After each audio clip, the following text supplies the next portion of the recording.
8. So let's keep going with that one. Okay, so you remember we said covalent bonds, we're going to be sharing electrons, right? Okay, now when we share electrons, we don't share them equally. For example, let's say this is going to be my electrons, right? Okay, so Francesca, why don't you hold on to that? So we're sharing them equally, right? Okay, well, what if she wants them more than I do? Then the electrons are pulled toward her and less toward me. But are we still not sharing them? We still, but she has them most of the time, right? She has them mostly. So it's going to make her slightly negative, and I will be slightly positive. Not completely, because we're still sharing. We're not ionic. But I will be slightly positive, and she will be slightly negative. This is an unequal sharing of that bond. We call this a polar bond, right? Does that make sense? Okay, so how do we represent that with a polar bond? Okay, we're going to say HF. Now, the polarity of this bond, who wants it more? We're going to pull toward that direction. And we said, oh, I was slightly positive. So we would do a delta symbol positive near the hydrogen and a delta symbol minus near the fluorine. That would indicate this unequal sharing. Also, another way to represent this is with a dipole. How many is di? 2 dipoles, poles as in positive and negative. Okay, so I represent this with the dipole moment, which has direction. It's like a vector for those of you that are in physics. Okay, so we're pointing toward the fluorine, and the other end is going to be the positive, so we'll put a little plus sign there. Okay, so that's a dipole moment. That's how we represent this unequal sharing of a polar bond. Now, how do we decide who's going to pull more those electrons in the bond, or who else is not? So what we're going to have next is another trend. Yay, another trend. All right. You're like, oh boy. Okay, here's another one. This one's called electronegativity. Now, this is the attraction to the electrons in a bond. This is not the same as electron affinity. Electron affinity, remember, is when you're adding one electron. You're adding the energy when you add one electron. That's electron affinity. This is not energy at all. It's a scale. It's a Pauling scale. It goes from 0 to 4. There's no energy associated with it. All we're doing is comparing to see who wants the electron. So there's no energy like electron affinity. And it's the electrons in a bond that we are attracted to, not adding one electron. Do you see that difference? All right, so what is the trend in electronegativity? As you go down the column, what happens? We decrease. And as you go from left to right, we increase. So the most electronegative corner would be, which corner?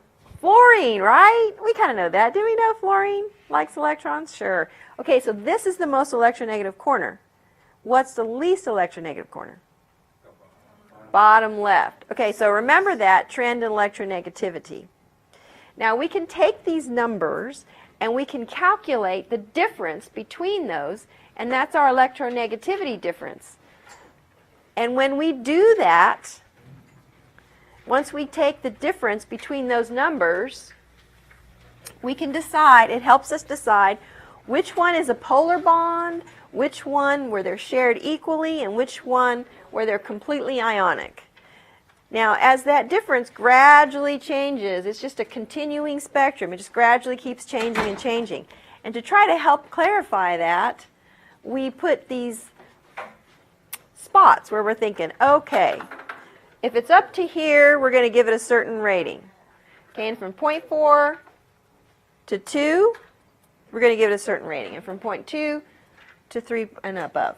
So what is that? Well, this right here, we're going to say if the difference is 0 to 0.4, we're going to consider that nonpolar. That means equal sharing. And you're like, but is it really? Well, not exactly, but close enough.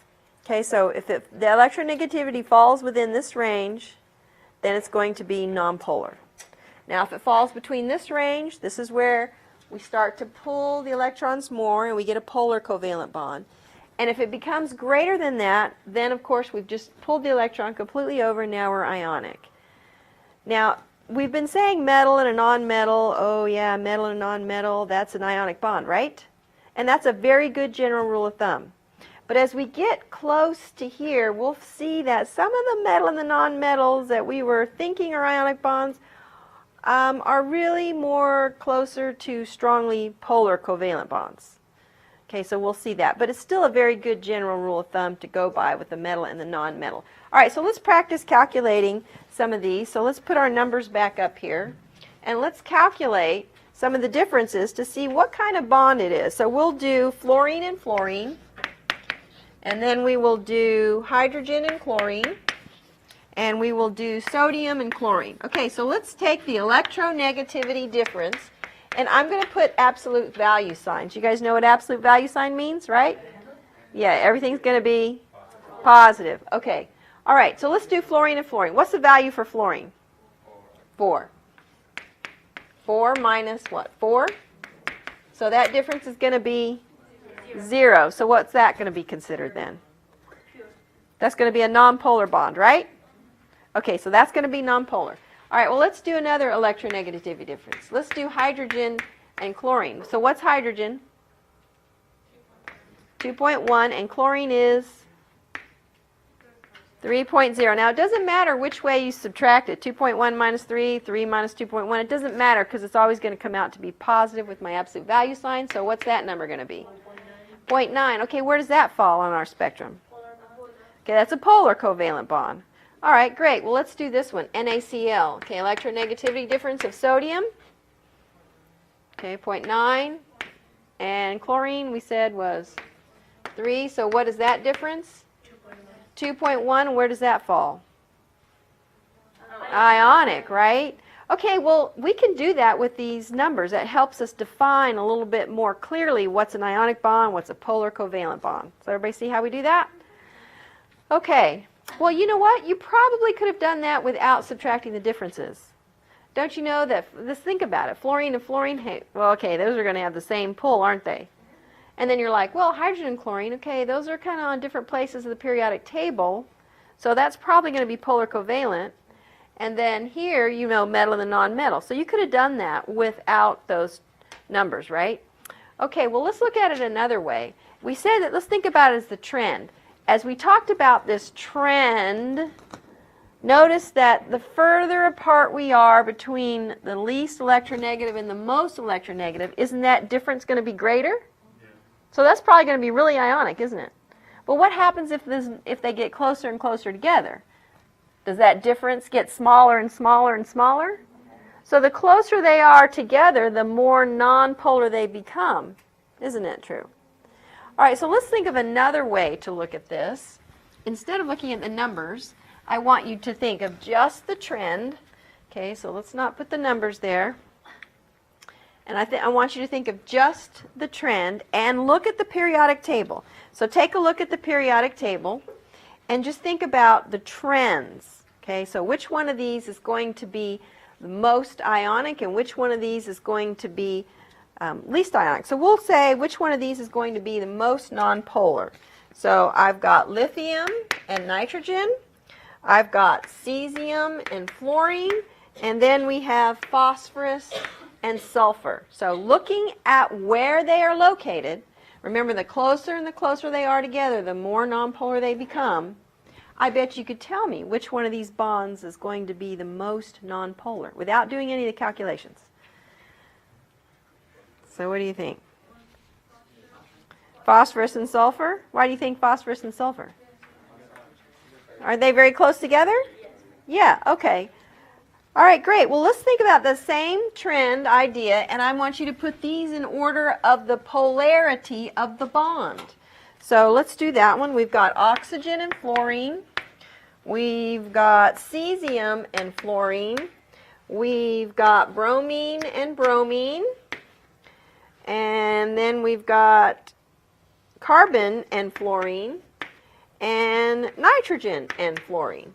Okay, so these are your bonds. Now I want you to think about putting them in order of polarity.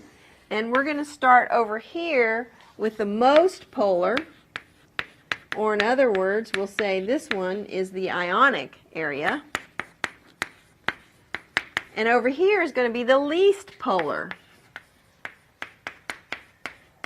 Okay, so again, going with the idea of where these are located, see if you can put them in order of polarity without calculating those numbers.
All right, did you think about it? Yeah. Did you get it? Yeah.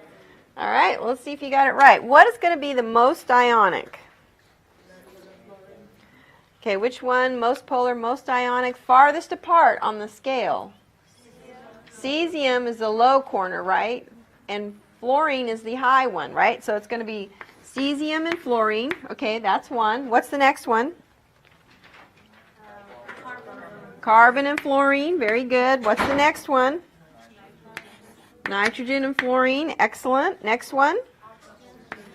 Oxygen and fluorine and bromine and bromine. Okay, good. Yay! We got that. Has everybody got that? Yay! Awesome! Woo-woo. Okay. All right. Very good.